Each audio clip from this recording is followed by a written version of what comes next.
20. 1,720 is a bid. 30. 30. 7 ain't 30. He bids again. 40. 50. 50. He bids again. 50. Are you up to it? Hello, This man and means welcome to the business. First Brick 90. Property Podcast, 1.8. episode Going, 8. going, My name is going, Cam, I'm the going. director of So First Brick Property Buyers Agency. The purpose of the podcast is to bring a casual style show to discuss all things property, with education being the key. Our episodes will range from discussing a variety of topics to having special guests who can share insights into the property world. Whether you're a beginner or a seasoned investor, this show will be able to further your knowledge and really remove any barriers to getting involved in the exciting and fun world of property. Today, I'm joined by my regular co-host, the better looking bearded man, Henny Rojdi. How are you? Very, very well. How are you? Yeah, not too bad. That's How's your weekend? Yeah, it was good. Get up to much?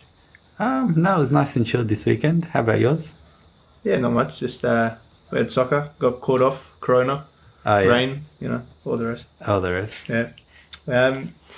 Today we've got a third person on the podcast for the first time ever, a third party. He's a very special guest. Before I introduce him, I thought it might be good to give a brief on what we'll talk about today. So, speaking of Corona, and since it's in the news every day and everyone's talking about it and everyone's heard about it before, let's talk about coronavirus. But more specifically, not just coronavirus, what is coronavirus going to mean for the property market in Australia? So, you up for it? I thought you were going to give us tips on how to get toilet paper and things like that. That's for our special guest to tell us. Oh, yeah. So you can hear him laughing, so probably a good time to introduce him. So we've got a very, very special guest, very smart individual, someone that I've known for a long time, personal friend, someone that's very busy at the moment and spared some time to be with us today. Someone that's very well equipped to talk about coronavirus. So today we have with us Dr. Tossin to answer some of our questions. How are you, Doctor? G'day, how are ya? Yeah, good. Thanks for the very nice introduction. That's all right. I like the way you talk about me on podcasts. Yeah? Thank you, yeah. I I appreciate that. I need Henny to open one time and I need him to say something nice about me. Yeah, maybe you should open next time, Hank. Just give me some notice so I can work on some material. Yeah. So, pretty much why we have Dr. Tossin on our property podcast is to get the health perspective of coronavirus, and we'll speak about that first and then we'll get into the property side of it. So I guess the first question simply is, what is coronavirus for anyone listening that isn't sure? Can you tell us what it is? Yeah, absolutely. So, coronavirus is a group of viruses, and it has multiple viruses. So SARS, you may have heard about. MERS, you may have heard about. And the current, the current one you're hearing about in the news so prolifically is another version or another type of coronavirus. When it was first sort of discovered around December, January, hadn't really been named, so they called it coronavirus. Yeah, fair enough. Yeah, COVID-19, something like that. COVID-19. Yeah, and that just means coronavirus disease and 19 from 2019. So yeah, it's a virus, part of the coronavirus group. Yeah. Okay. Annie, do you have any questions about it? I'm just curious how this all started, because there's been a few rumors that have come out. Yeah, there's some stuff in the media. Yeah. Look, my resources are pretty much the same as most people's resources when it comes to, the data that's coming through about what's happened. But it looks like on the 31st of December 2019, there were some, people with pneumonia-like illnesses, and the World Health Organization was notified that, there's all these people in Wuhan, in China, who had this pneumonia-like illness, and they couldn't define the cause. And then on January 7th, they identified it as this novel coronavirus, this version of coronavirus, which actually hadn't been present, never known about before this outbreak, start of this year. I've got a question. Is it as bad as it seems? Is it a pandemic? Like, obviously it's very serious. We've seen sporting events around the world being closed off, and and just they're looking at closing schools, and so obviously it's serious. But is it as bad as it seems? I mean, I've seen the word infodemic thrown around a little bit, and that's pretty much saying that the media is scaring and panicking people into thinking it's a bit worse than it is. And we're seeing the toilet paper, like Henny mentioned earlier, the toilet paper craze. Everyone's going nuts over toilet paper, and correct me if I'm wrong, but toilet paper isn't something you need for coronavirus. I don't know. Is it as bad as it seems? I think the answer is complicated. I think when you ask me, is it as bad as it seems? It depends on who you are. Yeah. So people who are young and healthy and happen to catch coronavirus have pretty low chance of actually dying from corona. So if you're under 40, you're a healthy fellow, and you do happen to contract coronavirus, your chance of death is like 0.2%. But that chance goes up with your age, and it jumps. And those who are over the age of 80, for example, have, some data suggests that it's almost 15% chance of death just for being over 80. And then that compounds with if you've got heart disease, lung disease, you're immunosuppressed, you have cancer or anything like that. It makes it a lot worse. So I think, the general, quote unquote, general healthy population may not need to be so scared of it, but we need to really be concerned for our vulnerable population, which is the old and the ill. Yeah. Your question was at one point, is it a pandemic? Yeah, it is. The World Health Organization has officially declared it a pandemic. And that just means an epidemic which has spread over the world. Yeah. Okay. What about like treatment and vaccinations? Where are we at with, I know anyone that's diagnosed with it or come into contact with someone with it is being told to self-isolate for 2 weeks. But are we any closer to curing it, the disease, I guess? Yeah, look, I guess there's no cure for coronavirus at this moment. And at this moment, right now, there's no vaccination for coronavirus. So if you were to become unwell, be symptomatic treatment and making sure that, you've got fluids, you're healthy, whatever, depending on what you need. But essentially, it'll be treating the symptoms. But there are people working on the virus. I think they're beginning some very early trials. I think tomorrow even. Oh well. Yeah. That's early. But by the time they have a virus that can be used for masses and actually be helpful in prevention of coronavirus, it could take, I think seen figures are around maybe 12 months, 18 months. Yeah. So we're not there yet. Yeah. But that is pretty quick to develop a vaccine. Yeah. 12 Yeah, months, it 18 is. months, yeah. It is quite quick, yeah. I guess, probably my last health question, I guess, is, what's the best thing to do to prevent it spreading from, one person to another? Is it just run away, buy the toilet paper? Yeah, mass panic, go to Woolies, Yeah, pretty much. fight over toilet paper and hide. Yeah. Yeah, it's a bit disturbing seeing those things in the news. Like I said, there's this whole campaign going on at the moment, and like I was saying before, we need to protect those vulnerable populations, and we need to slow down the spread of coronavirus. So there's a whole campaign going on, flatten the curve, and that's all about essentially if too many people become unwell in a very short amount of time, that can really overburden hospital systems around the world.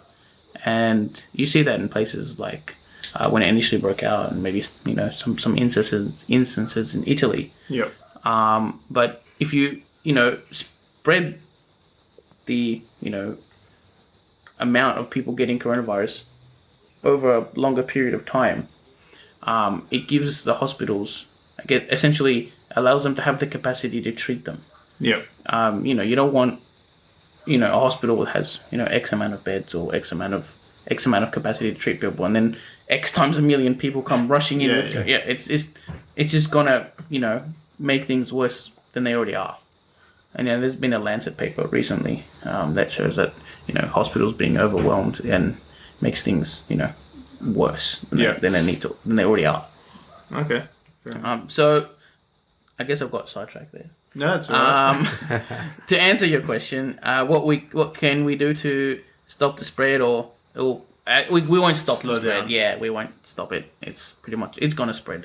But how can we slow it down as much as possible? So a few things you could, in terms of social events, you can postpone them if they're not necessary. So like, if you have a party, family meetings, gatherings, and like you said, sporting events and concerts and all these things, they're getting postponed or even cancelled. A lot of people are saying you could avoid being in public so much. So as much as possible. I mean, don't become a hermit if you. But if you can work from home, a lot of people are starting to do that, and a lot of workplaces are offering working from home, avoiding busy shopping centers if you just don't need to go, play centers, and if you do go out, just maintain some reasonable caution so you can distance yourself from those who are around you or look like they might be unwell. You can keep a distance to say minimum of 1 to 1.5 meters. A big one is washing your hands, and you see a lot of people going crazy over hand sanitizer right now. Just use soap. Yeah, well, hand sanitizers are great. But you can. There's other ways to wash your hands. There's other way to clean your hands. But washing your hands is very important. So after you come in contact with someone, and after being in public places, because if someone is unwell and they sort of cough on something and you touch it, and then you touch your face, touch your eyes, touch your mouth, or whatever. That can be a good way to sort of give it to yourself when you really don't want to. So wash your hands after contact with someone else, being in public places, before you eat and before you touch your face for whatever reason. And I guess the Australian government sort of come out with this sort of recommendation, or now sort of statement, saying that if you're coming in from overseas, you've got to self-isolate for a couple of weeks. That's what I heard today. And if you've been in contact with someone with coronavirus, it's reasonable to self-isolate yourself, and if you're symptomatic as well. Cool. So is it reasonable, do you think, for everyone to be walking around with masks and gloves and things like that? I mean, we've heard differing things about what you can and can't do, or what you should and shouldn't do from government websites and that. What do you think? Lots of people in the city with masks these days. Lots of people. I think that, unless you're symptomatic or you're caring for someone who's symptomatic, and the thing is, right, people, I've talked to people and they're wearing the same mask for like a week. It's defeating. It's not really going to help you that much. And the problem is people are going crazy buying all these masks. And then the supply of masks is running low when they're really needed. So, I mean, is it really necessary that all these people running around the city who are completely well, who had them on for a week, and who are taking them away from people who probably may need them, i.e. the symptomatic, or people who are caring for the symptomatic? No, I mean, it's probably not a good idea. I actually heard a doctor saying that the chances of you getting coronavirus from someone walking by and like breathing in like the same airspace is like the same chances of getting struck by lightning a couple of times. So I don't know how accurate that is, but I mean, I guess it's going on similar to what you're saying.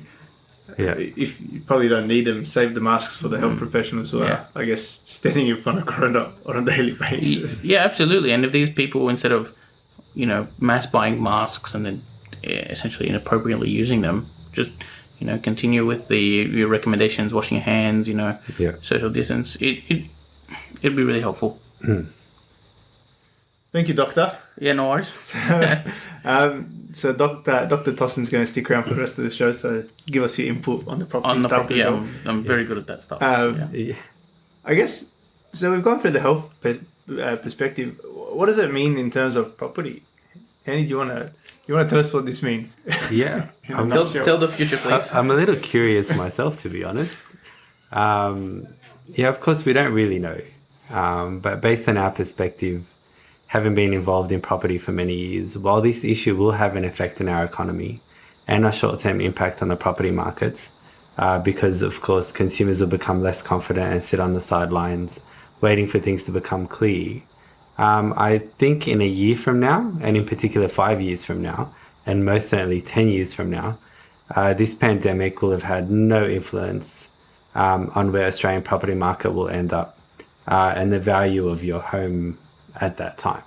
So we always say, don't make a 30-year investment decision based on the last 30 days of news. And I think that's really important. It's a good saying. Yeah. There's a bit of a difference between, property and shares, for instance. Yeah. So we all know what the impact the coronavirus has had on shares. Yeah. But It's copped the beating. yeah, just a little bit. Yeah. Just a big meeting. And I guess that's one of the big differences between property and shares. Yeah.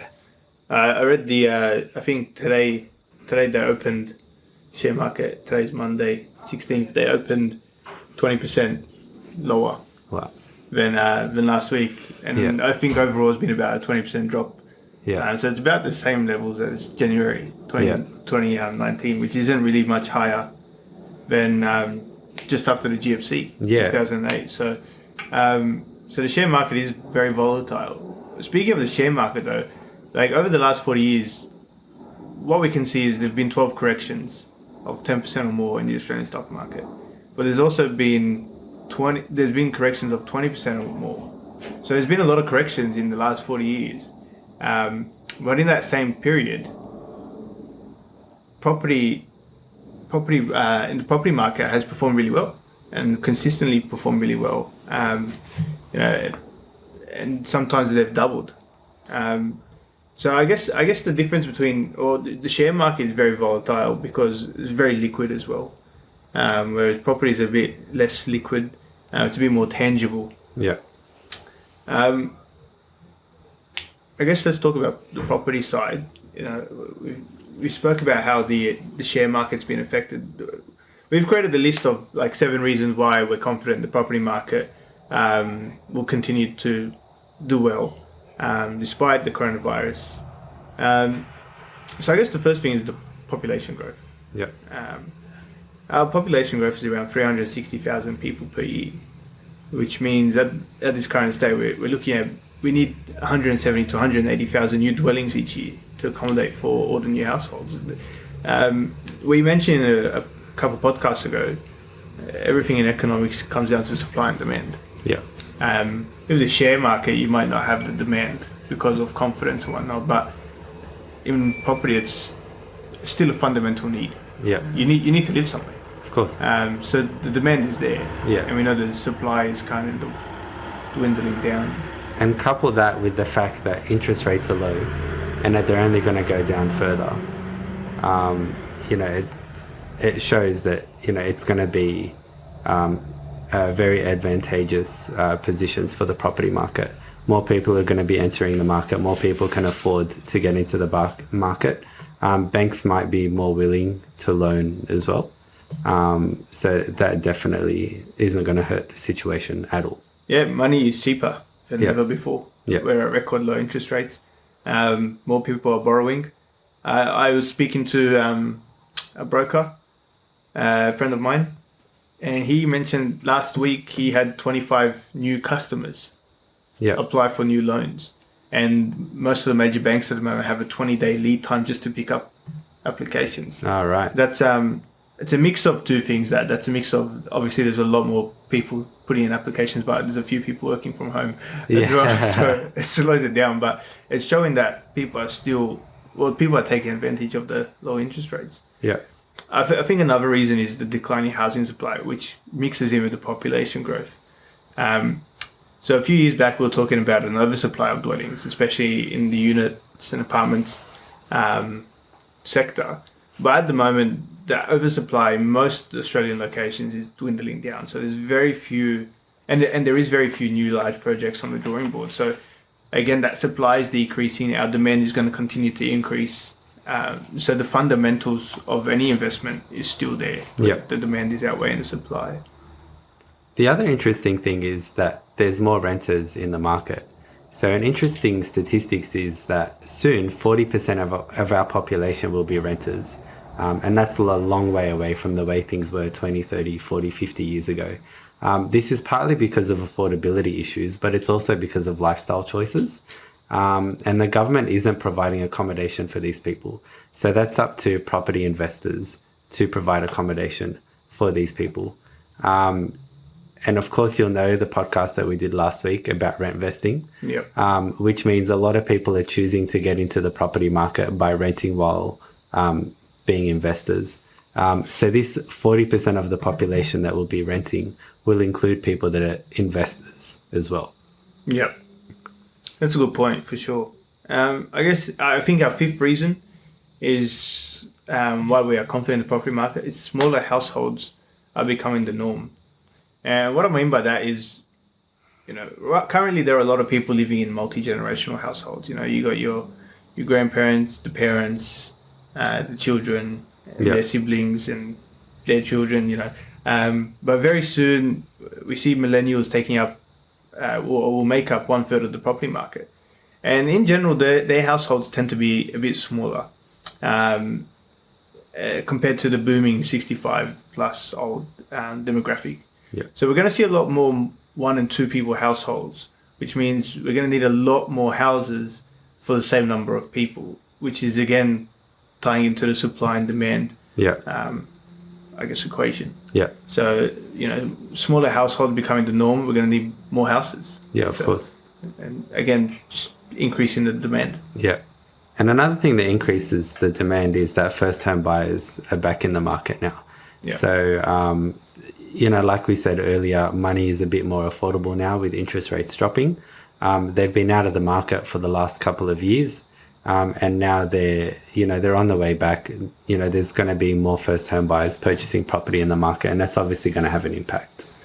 For sure. So we did an episode with Bishoy Wasif, the broker, a few episodes back about first home buyers and all the options available to them, and the new one, the 5% deposit scheme. So many options available for first home buyers at the moment. And when you're on the floor at open houses and stuff, you can see there's a lot more first home buyers there taking advantage, as they should. Yeah, of course. The seventh reason, and probably this reason, I guess, is a collection of the previous 6, is the underlying fundamentals are strong. Yeah. So we spoke about the share market being volatile. 70% of property is owned by owner-occupiers they're there for the long term. Right? They're not going to give up their home if they don't need to. Yeah. The Australian banking system is strong, it's stable, secure. The default rates on mortgages right now are record low. So the people that own their homes, they're not being forced to get out due to debt issues or anything, so they're staying. Yes. And it's much harder to get out of your home. Not harder, a bit slower.